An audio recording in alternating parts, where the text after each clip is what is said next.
Here's how Joe Biden loses the election. This is how Joe Biden loses the 2020 race. You know, a lot of these polls right now are showing, there's some positive polls that show Joe Biden pulling ahead really far, and then there are others that have been some trouble spots. And I want to kind of go into why I think this is a disaster right now for Joe Biden if he doesn't get his act together real soon. And we just had a comment here from one of our viewers asking that very question, that I do not know why Democrats aren't calling for, you know, health care for everyone, Medicare for everyone, you know, student loan forgiveness, or at least public college for everyone. This is what progressives want in this country, right? This is the Bernie wing of the party, you could say. And now, of course, we have Joe Biden, and Bernie has come on board to say he supports Joe Biden because he has to do that, right? He has to be the good Democrat.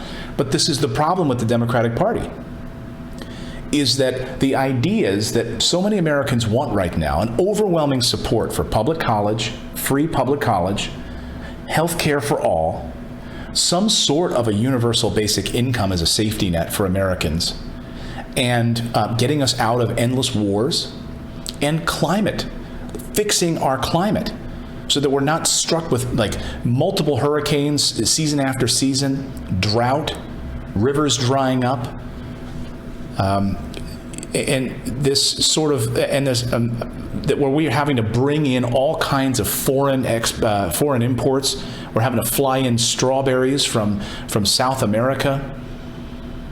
We need to go smaller and smarter and rely on ourselves more than ever, and yet we're not. We're more reliant on China than ever before. In fact, the numbers this morning just show us exactly that. We had this in the newsletter this morning about our deficit to China is now at a 12-year high. Our trade deficit to China is at a 12-year high. This was something that President Trump campaigned on in 2016. I'm going to eliminate our trade deficit to China. It's now the highest it's ever been.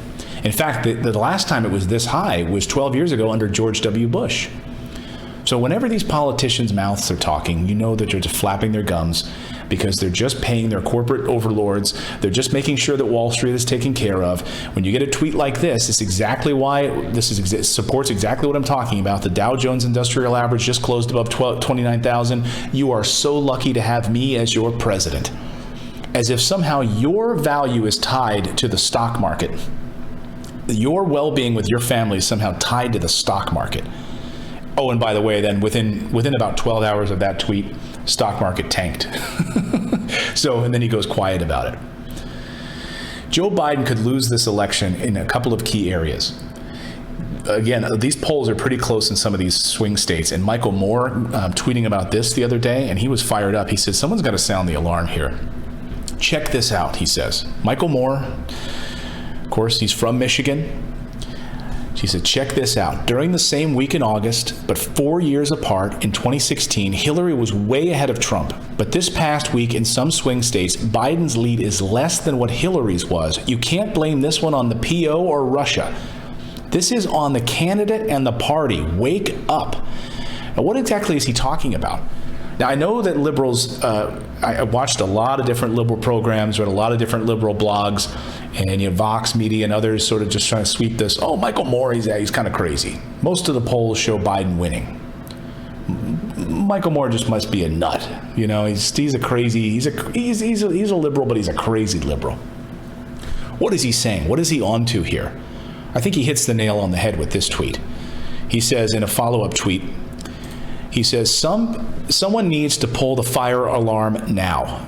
Where are the stories about Trump gaining on Biden? You're not hearing this in the mainstream media, by the way. He's right about that. If you watch MSNBC, you are not going to see this. You are not. If you're watching CNN, you're not going to see this. Just go to CNN's website right now. You're going to see how Biden has a commanding lead over Trump. If you watch Fox News right now, even Fox News polls has Biden beating Trump. He says, below is a poll from Friday in Michigan. Last week, Trump pulled ahead within 4 points of Biden. Now, in one poll, Trump is ahead of Biden in Michigan, 47 to 45. Yet so many Democrats are convinced Trump will lose. Danger, danger. And then Joe Jorgensen down there with 3%. But Trump up 2 in this latest poll out of Michigan. Now, some of that has moderated a bit, and David Dayen talked about that on today's show. Nevertheless, it's close. And remember, Hillary Clinton lost Michigan, a blue state, auto manufacturing, union state. How in the world is the Democratic Party going to lose Michigan again? And it could. Well, here's how Joe Biden loses this election. We didn't hear anything from Joe Biden on health care. Joe Biden could have come out during the Democratic National Convention and said, I'm standing here before you today, and I want Medicare for all. I want to join Ed Markey and other members of our party and sign a Green New Deal. I want green infrastructure in this country, so we're not relying on Saudi Arabian oil, and we're not relying on fracking. We're relying on solar in our country. China's already doing it. China's already moving in that direction. We have an abundance of sunshine. We have an abundance of land that we could be building really highly efficient solar farms in this country and get off this foreign dependency on oil and fossil fuels that's eradicating our planet. Get rid of plastics. He could have gotten on board all of these things. Any one of these programs Joe Biden could have rallied around, and he would have gotten some of those votes that we need to siphon away from. There's 100 million votes right now sitting right there that don't vote. They're not moved by either party. And instead, Joe Biden has been going after these disenfranchised Trump voters. So I read an interesting survey about some of those Trump voters right now who have, they're like wishy-washy, and they're thinking about going with Biden because, well, Trump's a he's a fascist and he's crazy and he's one step away from a dictator anyway. So yeah, I think he lost me. Trump lost me after he said certain things about women, or he did all of this crazy stuff and whatever. I'm going to come over to Biden because I guess he's the lesser of two evils. That's what the Biden camp has been focusing on. They're answering Trump barbs back and forth, when instead they should be going after those 100 million voters that are sitting there waiting to be taken, waiting to be talked to, talking about universal basic income, Medicare for all, an education system that works for people, like one of our viewers this morning, Andy, who's saying he has to do homeschooling right now because he can't afford internet. The only reason he's doing homeschooling is because he can't afford internet to be able to do the virtual classes that his school needs. He can't afford it. Those are the things that Joe Biden should be talking about. That's why this election is still so tight, because sadly, nothing is really going to change if Joe Biden gets elected. All you need to do is look at Wall Street. Wall Street has said publicly, many experts on Wall Street have said, Biden, Trump, doesn't really matter. We're going to be fine. It's going to be the same thing. Nothing's going to change. Nothing's going to change if Biden gets elected. I mean, he has a track record of 40 years, okay? He voted for the Iraq War. He has a long history of supporting increases in military spending. Look, he supported foreign wars, which have basically squeezed us dry. It's easy to come back now later and say that he made a mistake voting for the Iraq War. But folks, this is how Biden loses this election. If he's just holding on right now. North Carolina voting starts today, by the way. Yeah, that's right. North Carolina voting starts today. How many of our viewers are in North Carolina? Mail-in voting starts today. So the election is officially underway as of today, folks. Yeah, I know. Can you believe it? November 3rd. We have less than 2 months now. So if the Biden camp is just sitting there hoping and praying that, we can keep at least a number of those people happy. We're going to squeeze by the skin of our teeth. We're going to get in there and make sure that our corporate friends on Wall Street are happy. And we're just going to skirt in there. I mean, that's what's happening right now. Now I'm saying, look, to me, he's the lesser of two evils right now compared to what we have in President Trump. But he's not the answer. Vice President Biden is not the ultimate answer on this path. We're going to need somebody, whether it's a Democrat or it's a third party, to come forward and start talking about things that you care about. A new poll out this morning shows the number one thing people care about is COVID. It's their health and wellness and health care. And education is right at the top. And climate is also right at the top. You know what's not at the top? Is at the very, very bottom? Yeah, it's crime. 5%. So Trump is out there right now using this as his strategy, talking about how Portland is on fire when that's a lie. It's actually not. There were a few fires, and it was all put out by one fire engine, according to the fire chief.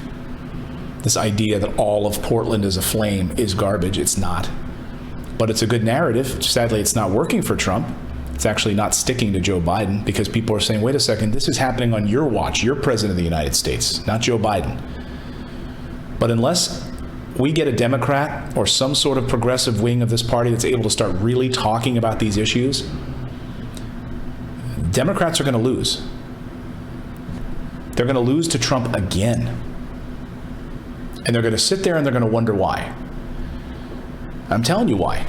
It's because all of the things that you care about are not being talked about. All of the things that you need in order to secure your vote are not being addressed. The things that matter to you and me in America are not being discussed by these candidates. Those candidates are gone now. Those candidates like Andrew Yang and Bernie Sanders got pushed out. But it doesn't have to be that way, because look at Ed Markey, who just won a Senate seat against Kennedy, because he stood and joined with AOC on this Green New Deal. And guess what? It turns out that young people have a lot of power. When they see that you're supporting what they want, which is climate change, which is health care, which is some form of universal basic income, which is getting out of these foreign wars and helping our education system. Imagine. But Vice President Biden is not talking about it. But we did get some breaking news just a short time ago from the Washington Post that said that Biden is going to be headed to give a speech today, and he's going to talk about the economy. It's going to be interesting to see how he does this, given that we just had some favorable jobs numbers that just came out. This is another sign that I think that Republicans are going to run away from a stimulus plan. This from Jeff Stein just a short time ago. He tweeted on these new unemployment benefits saying the jobless rate fell to 8.4%. That's going to embolden the voices in the White House saying that more stimulus is unnecessary. It's going to decrease the odds of getting direct stimulus checks or PPP 2.0. So what will Joe Biden say today on the economy? What will he talk about in the face of these new jobs numbers? It'll be interesting to see. But you have other members who are not afraid to speak out. While Joe Biden will be quiet on talking about the things that I think matter to most Americans, health care, Medicare for all, climate change, AOC came out and went right after Mitch McConnell and said that all the GOP senators are stalling on these stimulus talks and that people are starving while you're on vacation, Mitch McConnell, and your merry band of Republicans who got your corporate bailout just a short time ago, but you're not focused on the American people. And she went after the upper chamber, ripped them apart as this stimulus package just sits on their desk with no action being taken. Chuck Schumer also went after the leadership, and he sent a letter. Schumer slammed the Senate Republicans for their coronavirus relief plan. He called it emaciated. He said that he sent a letter and he basically ripped them apart. He said Democrats have negotiated in good faith, and we have offered to meet our Republican counterparts in the middle, but the White House has refused to make any significant compromise. Republicans may call their proposal skinny, but the White House has refused to make any. He said Republicans may call their proposal skinny, but it would be more appropriate to call it emaciated. Their proposal appears to be completely inadequate and by every measure fails to meet the needs of the American people. And we still don't have their skinny bill. We were supposed to see it last week. Look, they can't even get their act together to pass a skinny bill on the Republican side. Where is Joe Biden's leadership on this, by the way? Vice President Biden should be out there speaking every day saying we need to pass a stimulus bill right now for the American people. He's not president, but he has the power to drive the narrative on the Democratic side. Why is it taking AOC and Chuck Schumer to do that? He is a presidential candidate. He should be standing out there right now saying we need health care relief for Americans. We need some sort of universal basic income through the end of the year.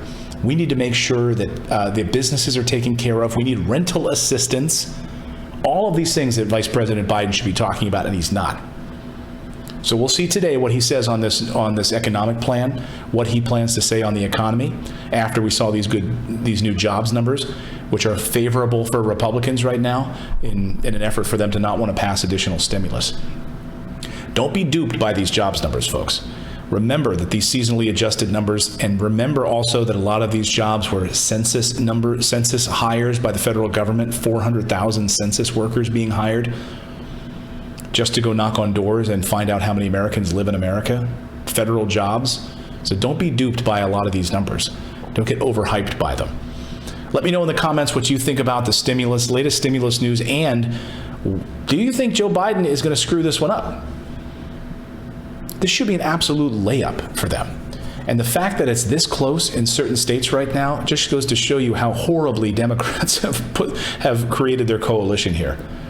You know, you force out the progressives, you force out Bernie Sanders and Andrew Yang and all those people with these big progressive ideas for health care, universal basic income. Is there any wonder why we're so tight right now in certain states? 50-50 for crying out loud? Really? It's because 100 million people are not voting. They're sitting there waiting for somebody to talk to them or talk about the programs that matter most to them.